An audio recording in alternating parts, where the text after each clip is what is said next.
Мөнгө хадгалах гэдэг яг хэдийг хадгалсан байх хэрэгтэй юм бэ гэл те. Дэлхийд даяар мэрэгчлэтнүүдийн хэлдэг зүйл нь юу гэхээр дор хаяж 3-аас 6 сарынхаа хэрэглээний зардлыг гинтийн үед ашиглах зорилгоор гээд хадгаламж үүсгэжээ гэдэг юм лээ. Тэгэхээр 3-аас 6 сарын одоо байрны түрээсийнхаа мөнгийг хадгалсан те.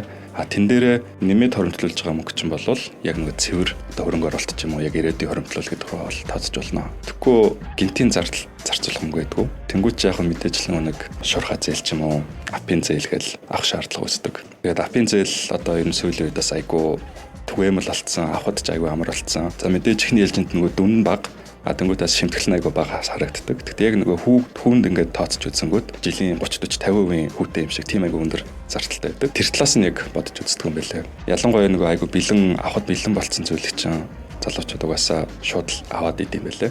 Тэгээд апын зээлээрээ зээл хаагаад яваад ангууд тэрнээсээ гарч чадахгүй нэг тийм циклд орчдөг. Зориг дутагдах мөчүүд хин нэгний түүхэл чамайг түшдэг. Subscribe хийгээд лавг гараг бүр хамтдаа шин түүх сонсцгоё.